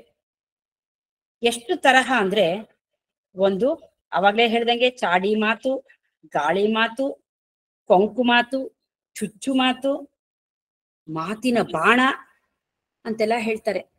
ಕೊಂಕು ಮಾತು, ಚುಚ್ಚು ಮಾತು ಇವೆಲ್ಲ ಬೇರೆಯವರ ಮನಸ್ಸನ್ನ ನೋಯಿಸುತ್ತೆ. ಮಾತಿನ ಬಾಣದಿಂದ ತಿವಿದಾಗ ಅವರ ಮನಸ್ಸಲ್ಲಿ ವಾಸಿ ಆಗದೆ ಇರುವಂತ ಗಾಯಗಳಾಗುತ್ತೆ. ಇನ್ನು ಕೆಲವರು ಮಾತಾಡ್ತಾರೆ ಮಾತಾಡ್ತಾರೆ ಮಾತಾಡ್ತಾರೆ, ಅವ್ರು ಏನ್ ಹೇಳ್ತಾರೆ, ಬಾಯಿ ಬಡ್ಕಿ ಅಂತ ಹೇಳ್ತಾರೆ, ಮಾತೇ ನಿಲ್ಸಲ್ಲ ಅವ್ರು. ಇನ್ನೊಬ್ರಿಗೆ ಹೇಳ್ತಾರೆ ಮಾತಿನ ಮಲ್ಲಿ ಅಂತ ಹೇಳ್ತಾರೆ, ಅಂದ್ರೆ ಅವಳು ಅಷ್ಟು ಚೆನ್ನಾಗಿ ಮಾತಾಡ್ತಾಳೆ. ಹೀಗೆ ಬೇರೆ ಬೇರೆ ರೀತಿಯ ಮಾತುಗಾರರು ಇದ್ದಾರೆ, ಮಾತುಗಳು ಇವೆ. ಆದ್ರೆ ಈ ಮಾತುಗಳು ಹೇಗಿರ್ಬೇಕು, ನಾವು ಹೇಗೆ ಉಪಯೋಗಿಸ್ಕೋಬೇಕು ಅನ್ನೋದನ್ನ ತಿಳ್ಕೊಂಡಾಗ ಮಾತ್ರ ಆ ಮಾತುಗಳಿಗೆ ಬೆಲೆ ಇರುತ್ತೆ.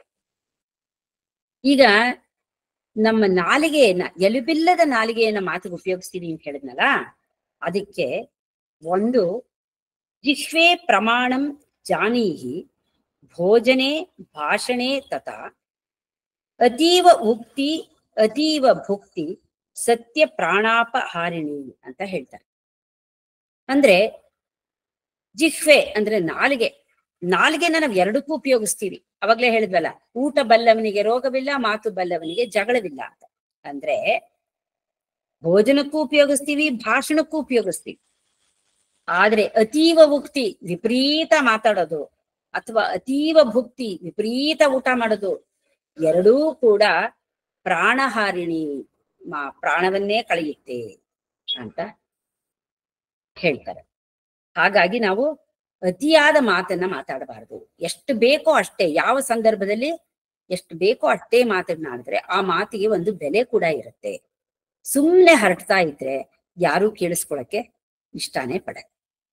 ಅದೇ ರೀತಿ ಮೌನ ಮಾತಿಗಿಂತ, ಮಾತು ಬೆಳ್ಳಿ ಮೌನ ಬಂಗಾರ ಅಂತ ಹೇಳ್ತಾರೆ.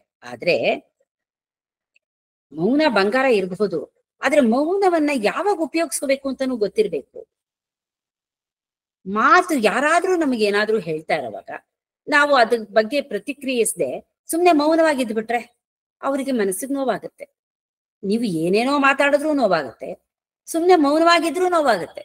ಆದ್ರಿಂದ ನಾವೇನ್ ಮಾಡ್ಬೇಕು, ಅಲ್ಲಿ ಯಾವ ಮಾತುಗಳು ಬೇಕೋ ಅದನ್ನ ಮಾತು ಉತ್ತರ ಕೊಡ್ಬೇಕು ಅವ್ರಿಗೆ.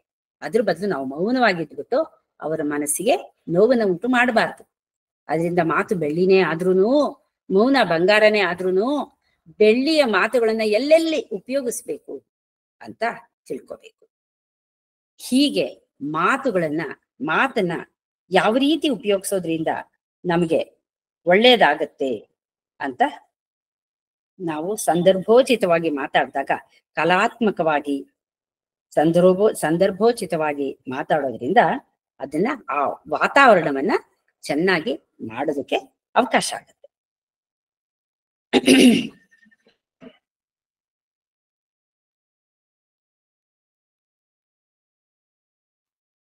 ಈಗ ಕೆಲವರು ಹೇಳ್ತಾರೆ ಕಣ್ಣಲ್ಲೇ ಮಾತಾಡ್ಕೊಂಡ್ರು ಅಂತ ಹೇಳ್ತಾರೆ. ಅಂದ್ರೆ ಪ್ರೇಮಿಗಳು ಒಬ್ರೊಬ್ರನ್ನ ನೋಡ್ಕೊಂಡು ಕಣ್ಣಲ್ಲೇ ಮಾತಾಡಿದ್ರು ಅಂತ ಹೇಳ್ತಾರೆ. ಅಂದ್ರೆ ಮಾತು ಅನ್ನೋದು ಕಣ್ಣಿನ ಮೂಲಕನೂ ಒಬ್ರಿಗೊಬ್ರಿಗೆ ತಲುಪುತ್ತೆ ಅಂತ. ಇನ್ನೂ ಒಂದ್ ಹೇಳ್ತಾರೆ, ಗಂಡ ಹೆಂಡತಿ ಚೆನ್ನಾಗಿದ್ದಾಗ, ಒಳ್ಳೆ ತಿಳುವಳಿಕೆ, ಒಬ್ರನ್ನೊಬ್ರು ಸರಿಯಾಗಿ ಅರ್ಥ ಮಾಡ್ಕೊಂಡಾಗ ಪಿಸು ಮಾತಾಡ್ತಾರೆ. ಅದೇ ಅವರಲ್ಲಿ ಭಿನ್ನಾಭಿಪ್ರಾಯ ಬಂದಾಗ ಜೋರಾಗಿ ಮಾತಾಡ್ತಾರೆ, ಕಿರ್ಚ್ಕೊಂಡ್ ಮಾತಾಡ್ತಾರೆ. ಯಾಕೆ? ಅವರಿಬ್ರು ಅನ್ಯೋನ್ಯವಾಗಿರುವಾಗ ಅವರ ಮನಸ್ಸುಗಳು ಹತ್ರವಾಗಿರುತ್ತೆ, ಹಾಗಾಗಿ ಪಿಸು ಮಾತು ಕೇಳಿಸುತ್ತೆ. ಅದೇ ಹತ್ರದಲ್ಲೇ ಇದ್ರೂನು ಮನಸ್ಸುಗಳು ದೂರವಾದಾಗ ಅವರಿಗೆ ಜೋರಾಗಿ ಕಿರ್ಚ್ಕೊಂಡು ಮಾತಾಡೋ ಹಾಗೆ ಅನ್ಸುತ್ತೆ. ಅಂದ್ರೆ ಇಲ್ಲಿ ನಮ್ಮ ಮನಸ್ಸೂ ಕೂಡ ನಮ್ಮ ಮಾತಿನ ಮೇಲೆ ಹೇಗೆ ಪರಿಣಾಮ ಬೀರುತ್ತೆ ಅಂತ ಗೊತ್ತಾಗುತ್ತೆ.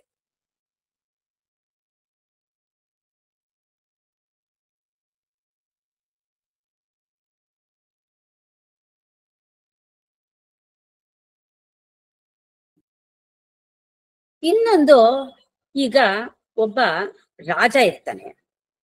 ರಾಜ ಒಂದ್ ದಿವ್ಸ ದಾರಿಲಿ ಹೋಗ್ತಾ ಕಾಡಲ್ಲಿ ಬೇಟೆ ಆಡಕ್ ಹೋಗಿರ್ತಾನೆ.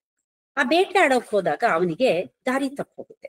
ಅವನ ಜೊತೆಲಿ ಮಂತ್ರಿ, ಆಮೇಲೆ ಸೇನಾಧಿಪತಿ, ಸೈನಿಕರು ಎಲ್ರೂ ಇರ್ತಾರೆ. ಅವನ್ ದಾರಿ ತಪ್ಪು ಹೋದಾಗ ಎಲ್ರು ಬೇರೆ ಬೇರೆ ಆಗಿ ಹೋಗ್ತಾರೆ. ಎಲ್ರು ದಾರಿ ಹುಡುಕೊಂಡು ಹೋಗ್ತಾರೆ. ರಾಜನು ಹೋಗ್ತಾನೆ. ಅಲ್ಲಿ ಒಬ್ಬ ತಪಸ್ ಮಾಡ್ಕೊಂಡು ಒಬ್ಬ ಸನ್ಯಾಸಿ ಕೂತಿರ್ತಾನೆ. ಅವನ ಹತ್ರ ಹೋಗಿ ರಾಜ ಕೇಳ್ತಾನೆ, ಸ್ವಾಮಿ ತಪಸ್ವಿಗಳೇ, ನಾನು ಈ ದೇಶದ ರಾಜ, ನಾನು ಇಲ್ಲಿ ದಾರಿ ತಪ್ಪಿಸ್ಕೊಂಡ್ಬಿಟ್ಟಿದ್ದೀನಿ, ಊರಿಗೆ ಹೋಗೋ ದಾರಿ ಯಾವುದು ಅಂತ ಹೇಳ್ತೀರಾ ಅಂತ ಕೇಳ್ತಾನೆ. ಅವನು ತಕ್ಷಣ ಸನ್ಯಾಸಿ, ಆಗ್ಲಪ್ಪ ಹೇಳ್ತೀನಿ. ಈಗ ತಾನೇ ಇದಕ್ ಮುಂಚೆ ನಿನ್ನ ಮಂತ್ರಿ ಬಂದಿದ್ದ, ಸೇನಾಧಿಪತಿನೂ ಬಂದಿದ್ದ, ಸೈನಿಕನೂ ಬಂದಿದ್ದ, ಅವ್ರಿಗೆಲ್ರಿಗೂ ನಾನು ದಾರಿ ತೋರಿಸಿದೀನಿ, ನಿಂಗೂ ದಾರಿ ತೋರಿಸ್ತೀನಿ. ಮಹಾರಾಜ ಕೇಳ್ದ, ನೀವು ನನ್ನ ಮಂತ್ರಿ ಸೇನಾಧಿಪತಿ ಅವ್ರನ್ನೆಲ್ಲ ನೋಡಿದ್ರ? ಇಲ್ಲಪ್ಪ, ನಾನ್ ತಪಸ್ ಮಾಡ್ತಾ ಇದ್ದೀನಿ, ನಾನು ನೋಡಿಲ್ಲ, ಕಣ್ಣು ಮುಚ್ಕೊಂಡು ಧ್ಯಾನ ಮಾಡ್ತಾ ಇದ್ದೀನಿ. ಅವ್ರು ಕೇಳಿದಾಗ ಪ್ರಶ್ನೆಗಳಿಗೆ ನಾನು ಉತ್ತರ ಕೊಟ್ಟೆ ಅಷ್ಟೇ. ಮತ್ತೆ ನಿಮಗ್ ಮಂತ್ರಿ ಸೇನಾಧಿಪತಿ ಅಂತೆಲ್ಲ ಹೆಂಗ್ ಗೊತ್ತಾಯ್ತು ಅಂತ ಕೇಳ್ತಾರೆ. ಆಗ ಅವನು ಹೇಳ್ತಾನೆ, ಅವ್ರ ಮಾತಿನ ರೀತಿಯಿಂದನೇ ಅವರು ಯಾರು ಅಂತ ತಿಳ್ಕೋಬಹುದು ಅಂತ ಹೇಳ್ತಾರೆ. ಅದೇ ಹೇಗೆ ಅಂದ್ರೆ, ಆ ಸೈನಿಕ ಬಂದ್ಬಿಟ್ಟು ಆ ತಪಸ್ವಿಗಳ ಹತ್ರ, ಏ ಮುದ್ಕ, ಊರಿಗೆ ಹೋಗೋ ದಾರಿ ಯಾವುದು ಅಂತ ಕೇಳಿರ್ತಾರೆ. ಆಮೇಲೆ ಸೇನಾಧಿಪತಿ ಬಂದ್ಬಿಟ್ಟು, ಓ ಹಿರಿಯರೇ, ಊರಿಗೆ ಹೋಗೋ ದಾರಿ ತೋರಿಸ್ತೀರಾ ಅಂತ ಕೇಳ್ತಾರೆ. ಮುಂದೆ ಮಂತ್ರಿ ಬಂದ್ಬಿಟ್ಟು, ಸ್ವಾಮಿ, ಮಹಾಸ್ವಾಮಿ, ಊರಿಗೆ ಹೋಗೋ ದಾರಿನ ಹೇಳ್ತೀರಾ ಅಂತ ಕೇಳ್ತಾನೆ. ಈಗ ನೀನ್ ಬಂದ್ಬಿಟ್ಟು ನನ್ನ ಕಾಲದ ನಮಸ್ಕಾರನೂ ಮಾಡ್ಬಿಟ್ಟು, ಮಹಾ ತಪಸ್ವಿಗಳೇ ಅಂತ ನನಗೆ ಗೌರವನ ಕೊಟ್ಟು ನೀನು ದಾರಿನ ಕೇಳ್ದೆ. ಹೀಗೆ ಅವರವರ ಗುಣಗಳನ್ನ ಆ ಮಾತು ಪ್ರಕಟಪಡಿಸುತ್ತೆ. ಹಾಗಾಗಿ ನಾನು ಅವ್ರು ಯಾರಿರಬಹುದು ಅಂತ ಊಹೆ ಮಾಡಕ್ಕೆ ಸಾಧ್ಯ ಆಯ್ತು ಅಂತ ಆ ತಪಸ್ ಮಾಡ್ತಾ ಇದ್ದ ಸನ್ಯಾಸಿ ಹೇಳ್ತಾರೆ. ಹೀಗೆ ನಮ್ಮ ಮಾತುಗಳು ನಮ್ಮ ಭಾವನೆಗಳನ್ನು ತೋರಿಸುತ್ತೆ, ನಮ್ಮ ಮನಸ್ಸಲ್ಲಿರೋ ಸಂಸ್ಕೃತಿಯನ್ನು ಬಿಂಬಿಸುತ್ತವೆ ಅಂತ ಇದರಿಂದ ಗೊತ್ತಾಗುತ್ತೆ. ಹೀಗೆ ಮಾತು ಅನ್ನೋದ್ರ ಮೇಲೆ ನಮ್ಮ ವಚನಕಾರರು, ಆಮೇಲೆ ನಮ್ಮ ಕವಿಗಳು ಇವರೆಲ್ಲರೂ ಹೇಳಿರೋದು, ಆಮೇಲೆ ಉಪನಿಷತ್ತುಗಳಲ್ಲಿರೋ ಉದಾಹರಣೆಗಳು, ಭಗವದ್ಗೀತೆಯಲ್ಲಿ ಭಗವಂತ ಹೇಳಿರೋದು, ಇದನ್ನೆಲ್ಲ ತಗೊಂಡು ನಾನು ನನ್ನ ಕೈಲಾದಷ್ಟು ಒಂದು ಪೋಣಿಸ್ಬಿಟ್ಟು ಎಲ್ಲ ಸೇರಿಸ್ಬಿಟ್ಟು ನಿಮ್ಮ ಮುಂದೆ ಇಟ್ಟಿದ್ದೀನಿ. ಅದು ಎಷ್ಟರ ಮಟ್ಟಿಗೆ ಸರಿ ಇದೆ ಅಂತ ನನಗೆ ಗೊತ್ತಿಲ್ಲ. ನೀವೆಲ್ಲರೂ ಅದನ್ನ ಒಪ್ಕೊಂಡು ತಗೋತೀರಾ ಅಂತ ಅನ್ಕೊಂಡಿದ್ದೀನಿ.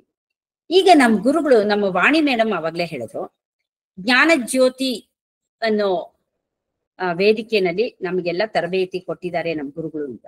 ಹೌದು, ನಮ್ಮ ಗುರುಗಳು ನಮ್ಮ ಆಧ್ಯಾತ್ಮ ಜ್ಞಾನವನ್ನ ನಮಗೆ ತಿಳಿಸ್ಕೊಡೋದ್ರ ಜೊತೆಗೆ ನಾವದನ್ನ ಇನ್ನೊಬ್ಬರ ಜೊತೆಲಿ ಹಂಚ್ಕೋಬೇಕು ಅಂತ ನಮಗೆಲ್ಲ ಒಂದು ಜ್ಞಾನ ಜ್ಯೋತಿ ಅನ್ನೋ ವೇದಿಕೆಯನ್ನ ಕಲ್ಪಿಸಿದ್ರು. ಇದರಲ್ಲಿ ನಾವು ಮಾತಾಡೋ ಕಲೆಯನ್ನ ವೃದ್ಧಿಸ್ಕೋಬೇಕು, ಮತ್ತೆ ಟೀಚಿಂಗ್ ಟೆಕ್ನಿಕ್, ಬೇರೆಯವರಿಗೆ ನಾವು ಅದನ್ನ ಹೇಗೆ ಹೇಳ್ಕೊಡ್ಬೇಕು ಅನ್ನೋದನ್ನ ತಿಳ್ಕೊಳ್ಳೋದಕ್ಕೆ ನಮಗೆ ಸಹಾಯ ಮಾಡಿದ್ರು. ಅದರಲ್ಲಿ ನಮಗ್ ತುಂಬಾ ಸಹಾಯ ಆಯ್ತು. ಅದರಿಂದ ನಮಗೆ ಮಾತಾಡೋದಕ್ಕೆ ತುಂಬಾ ಭಯ ಇತ್ತು, ಮುಂಚೆ ಹೆದರಿಕೆ ಇತ್ತು, ಆ ಸ್ಟೇಜ್ ಫಿಯರ್ ಅಂತಾರಲ್ಲ ಆ ತರಹ ಭಯ ಇತ್ತು. ಆದ್ರೆ ಅದಕ್ಕೆ ಸೇರಿದ ಮೇಲೆ ನಮಗೆ ಒಂದು 4 ಜನದ ಜೊತೆಯಲ್ಲಿ ಮಾತಾಡೋದಕ್ಕೆ, ಒಂದ್ ಸ್ವಲ್ಪ ಸಮಾಧಾನವಾಗಿ ನಿಧಾನವಾಗಿ ನಮ್ಮ ಅಭಿಪ್ರಾಯಗಳನ್ನ ಹೇಳಿ ನಾವೇನೋ ಕಲ್ತಿರೋದನ್ನ ಚೂರು ಇನ್ನೊಬ್ಬರ ಹತ್ರ ಹಂಚ್ಕೊಳ್ಳೋದಕ್ಕೆ ನಮಗೊಂಚೂರು ಅಭ್ಯಾಸ ಆಯ್ತು. ಇದಕ್ಕೆ ನಾವು ನಮ್ಮ ಗುರುಗಳಿಗೆ, ಆಮೇಲೆ ನಮ್ಮ ವಾಣಿ ಮೇಡಮ್, ವಾಸುದೇವ್ ಸರ್, ಅವರೆಲ್ಲ ನಮಗೆ ಅದರಲ್ಲಿ ಸಹಾಯ ಮಾಡಿದ್ದಾರೆ. ನಮ್ಮ ತಪ್ಪುಗಳನ್ನೆಲ್ಲ ತಿದ್ದಿ ನಮ್ಮನ್ನೆಲ್ಲ ಸರಿಯಾಗಿ ಒಂದು ಮಾತಾಡೋ ರೀತಿ ಕಲ್ತ್ಕೊಳ್ಳೋದಕ್ಕೆ ನಮ್ಗೆ ಸಹಾಯ ಮಾಡಿದ್ದಾರೆ. ಇದಕ್ಕೆಲ್ಲ ನಾವು ಅವರಿಗೆ ತುಂಬಾ ಕೃತಜ್ಞರಾಗಿರ್ತೀವಿ. ಇಷ್ಟು ಹೇಳಿ ನನ್ನ ಮಾತುಗಳನ್ನ ಮುಗಿಸ್ತಾ ಇದ್ದೀನಿ. ಮಾತು ಅನ್ನೋದ್ರ ಬಗ್ಗೆ ನನ್ನ ಮಾತುಗಳನ್ನ ಮುಗಿಸಿ ಪ್ರಾರ್ಥನೆಯನ್ನ ಮಾಡ್ತೀನಿ.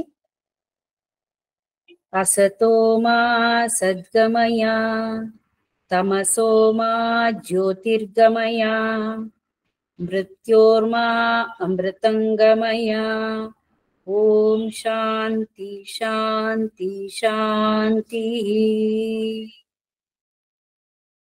ನಾನು ನಾನೆಂಬುದು ನಾನಲ್ಲ ಈ ದೇಹ ಮನ ಬುದ್ಧಿ ನಾನಲ್ಲ ಸಚ್ಚಿದಾನಂದಾತ್ಮ ಶಿವ ನಾನು ನಾನೇ ಶಿವೋಹಂ ಶಿವೋಹಂ ಶಿವೋಹಂ ಆತ್ಮದರ್ಶನಂ ಬ್ರಹ್ಮದರ್ಶನಂ ಬ್ರಹ್ಮದರ್ಶನಂ ಸತ್ಯದರ್ಶನಂ ಅಂತರ್ಜ್ಯೋತಿಃ ಬಹಿರ್ಜ್ಯೋತಿಃ ಪ್ರತ್ಯಗ್ಜ್ಯೋತಿಃ ಪರಾತ್ಪರಃ ज्योतिरेव ज्योतिः स्वयं ज्योतिः आत्मज्योतिः शिवोऽस्म्यहम् लोकाः समस्ताः सुखिनो भवन्तु लोकाः समस्ताः सुखिनो भवन्तु लोकाः समस्ताः सुखिनो भवन्तु हरिः ओम तत्सत् श्री गुरुभ्यो नमः हरिः ओम।